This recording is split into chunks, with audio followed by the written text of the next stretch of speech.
Today, RAM released a treasure trove of information on the upcoming 2025 RAM 1500 REV. This is the full battery electric Ram truck.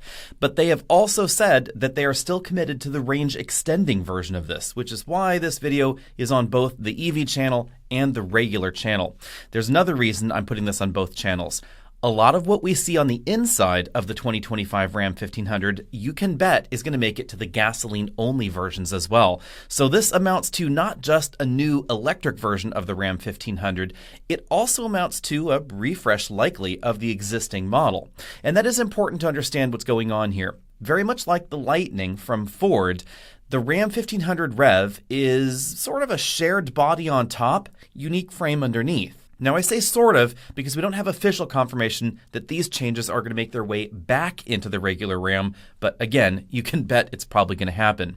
One of the advantages to doing a body-on-frame EV ICE platform like this is that you can have completely different structures underneath, and that's the other thing to know.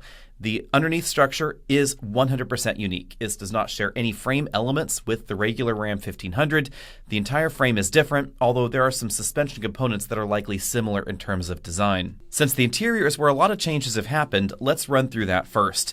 You'll notice a few things on this photo right away. The first is that we still have the very vertical orientation screen in the middle of the dashboard, but the screen has become considerably larger. In addition to the screen getting larger, it's now 14.5 inches, some controls have moved onto the screen as well. So trailer brake controller gain, the automated steering system for the trailer backup stuff, that's all on the screen also. We also get more screens on the dash, so if you really love LCDs, this is certainly the place to be. They've basically borrowed the just over 12-inch LCD instrument cluster from some of the other Jeep models, modified the software for use in the Ram. Now, unfortunately, we don't have too many details on which trims will get this display, but again, you can bet this is going to make it to the regular truck lineup at some point soon. Also, the passenger side LCD, something that we saw in the Grand Cherokee and the Wagoneer, that has made it here to the Ram 1500 as well. Going back to the steering wheel for a moment, you'll notice we have the drive mode selector on the wheel on the left side, and then on the right side we have adjustable regen buttons. I love that Ram has put buttons for adjusting the regen on the steering wheel, although I think I would have preferred paddles. Just to the right of that, we find the same sort of rotary shifter we've seen in the Ram for a while. It now has an eco mode button that disables one of the electric motors. Also worth noting, we have an axle lock button because this will have a real locking axle in the back. No locker up front at this point in time. From this angle, you can also get a little bit of a closer view as to what's going on in the center console there. Tons of USB ports. Looks like there are going to be 3 USB-C ports, 3 USB-A ports, an auxiliary input, and what looks like an HDMI input for the passenger screen. It looks like the front seat designs are also essentially borrowed from the Grand Wagoneer, and it looks like it's going to offer the same sort of adjustability we find in that model as well. Inflatable bolsters, adjustable seat back curvature, 4-way lumbar, the advanced massage functionality that we find in that model, power headrests, etc. As a result of the million ways of motion, some of the controls have moved over to the driver and front passenger doors, and then some of the controls are going to be in the touchscreen infotainment system. And last but not least, Ram is significantly upgrading the audio system. This is going to now use a Klipsch audio system with 3D sound imaging even for the rear seat passengers. Those little silver boxes you see on the front seat backs, those are center channel speakers for the rear seat passengers. We don't have power output figures for the Klipsch audio system yet, but we do know it's going to be 23 speakers, and one of those is going to be a 12-inch subwoofer located somewhere in the cabin. Now let's get to the EV-specific parts, because this is really interesting. Although clearly the RAM REV has been in development for quite some time, the spec sheet really does read like someone at Ram saw the specs for the GM truck and the Ford truck, said, "Hold my beer, we'll take everything to the next level," because all these specs are definitely next level. Biggest battery pack in the segment. It's going to have the highest towing capacity in the segment, up to 14,000 pounds. That's 40% higher than we find in the Lightning. Payload up to 2,700 pounds. So that probably is going to be above most comparable versions of the regular RAM 1500. The other thing that's interesting is that it looks like this is going to be a native 800-volt architecture. Ram has indicated that it is, but I don't have complete details on this just yet. Initially, General Motors described the Ultium family of trucks that same way, but then we discovered it's not in fact a native 800-volt architecture. It's a 400-volt architecture that can charge at 800 volts. And the distinction is important. In the Ultium family of vehicles, the motors are nominally 400-volt motors, and in regular operation driving down the road, it's nominally approximately 400-volt EV. The voltage is determined by the number of modules that the Ultium system has on board, so that's why the Hummer truck is a little bit faster than the Hummer SUV, because it has more modules, higher voltage. By the time you get to the Hummer SUV, maximum voltage is around 670 volts. That's why it's not going to charge as fast either. This truck, on the other hand, is going to charge very, very quickly. By the small numbers that they've given us, they say that the bigger battery will be able to add 110 miles of range in 10 minutes on an 800-volt DC fast charger. And when you look at that calculation, it would have to average 350 kilowatts over those 10 minutes to actually get that kind of range added to the battery pack. They're also claiming some pretty quick DC fast charge times.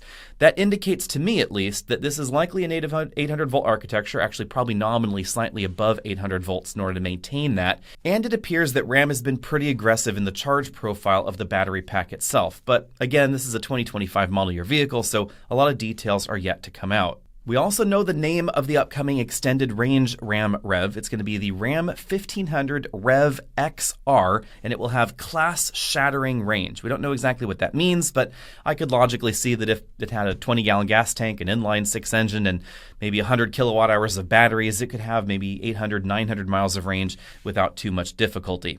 As you'd expect out of a new EV, it looks like RAM is going to support all the latest vehicle-to-whatever technologies. You'll be able to do vehicle-to-vehicle charging, vehicle-to-home charging, vehicle-to-grid to offboard power from the vehicle, and of course, charge the vehicle from whatever source you want.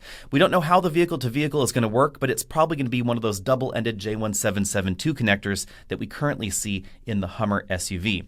There's also going to be an onboard 10.8 kilowatts of inversion. It's going to be split into two inverters like we find in the Lightning, 7.2 kilowatts in the bed, 3.6 kilowatts up there in the front truck, probably also shared with the cab. Now, the front trunk is going to be about 15 cubic feet, so it looks to be just about as large as the one that we find in the Lightning and larger than the one that we find in the General Motors electric trucks. Other interesting twists here, lots of power, obviously, 654 horsepower, 620 pound-feet of torque, 0 to 60 in 4.4 seconds. That is definitely going to be very, very fast. Not Hummer fast, mind you. That's, really, really bonkers fast, but this is still going to be very quick. 24 inches of water fording capability as well. We don't have any indications on pricing, but we do know that it's going to be available in 5 different trims: Tradesman, Bighorn, Lone Star, Laramie, Limited, and the all-new Tungsten trim. The Tungsten trim is where you're going to get all the fancy interior bells and whistles. Now, I know that sounds like 6 trims. It is, in fact, 5 trims because Bighorn and Lone Star are the same trim. One's sold in Texas, the other one is sold everywhere else. Diving a little bit deeper into the motor systems, we're going to get identical motors front and rear, it looks like. They're going to be 2 250 kilowatt drive modules. Those drive modules will feature an open differential up front and an electronic locking mechanical rear differential in the rear. Instead of an electronic locker in the front, they've used the same space to give us an electronic front axle disconnect. So for higher efficiency at highway speeds, they can uncouple the differential up front, remove the mechanical loss, also remove some of the loss in just spinning the electrical motor, and improve that highway efficiency. I'm really intrigued by that because that's not something we find in the competition. The Rivians will turn off the front electric motors, but they don't have a disconnect mechanically in the same way as this. Another feature that we're likely to see in the production Ram 1500 and hopefully soon some Jeep models is the promised automated driving software. This is basically a hands-off-the-wheel steering system for highway use, much like Blue Cruise and Cadillac Super Cruise. How well polished this system will be, I am not sure. Cadillac Super Cruise, that we're also going to find in a number of other GM vehicles, that is really, really excellently done. It is very smooth out on the highway. I don't care for the way that it works in the Hummer truck, but I suspect by the time it makes its way to the rest of the trucks, it'll be just fine, because in every other GM model it's in, it is an excellently done system, the regular Sierra, etc. This software, we just don't know where it's going to land. It might be more like Blue Cruise, which I still think needs more time in the oven, or it could be somewhere between those two worlds. Hopefully we'll know more on that soon. Like the Hummer and the Rivian trucks, the Ram 1500 REV is going to feature an adaptive air suspension system standard, another point of differentiation between this and the F-150 Lightning. It's going to offer the same sort of suspension modes that we find in the regular Ram 1500, and it's likely here to help support the added weight of the battery pack. Now, when it comes to the added weight of the battery, keep in mind we're not going to get crazy wide tires on this because of efficiency concerns. The only tire they've mentioned in here is a 275/50R22. It's going to be a Pirelli Scorpion all-season tire, so not the grippiest tire and not the widest tire. You'll be able to get between 20 and 22-inch wheels, and there are going to be some form of all-terrain tire from the factory standard. Be sure and sound off in the comments section below. Let me know if you're disappointed in what we see in the Ram 1500 REV or not. A lot of folks really had hoped this would take things to the next level with that concept, and I think that was awkward PR from Ram, to be honest. Giving us that concept and then shortly thereafter going, well, this is the actual production truck. And the two are very far apart. This doesn't have the really groundbreaking interior we saw in that model. It doesn't have the snazzy pass through to the front trunk. It doesn't have a third row of seats. None of that is going on here. Instead, this is far more rational, and if they had shown this initially, I think there would be more excitement about it, because Ram has really refined the concept of shared components that we first saw in the F-150 Lightning. And this makes a lot of sense, because why redesign the cabin? Why redesign the bed when those two could be shared with an electric truck and an ICE truck, and then you can enjoy that cost sharing and that synergy between those two models. It's also going to make body repair and things like that a lot easier if as much as possible is shared with one another. If you get it in an accident, you run a forklift into the back, etc., you can just swap in the parts from the regular Ram 1500. The body shop will have greater access to components. Now, it does appear that the tailgate is going to be different. Some of the sheet metal here and there is different, but the bulk of the cab, that's the same. Front quarter panels, those appear different. Front bumper, different as well. Although I'm still waiting for confirmation on this, it's likely that mounting points for things like running boards, cargo accessories in the bed, lumber racks, etc., those are probably going to be common with the regular Ram 1500.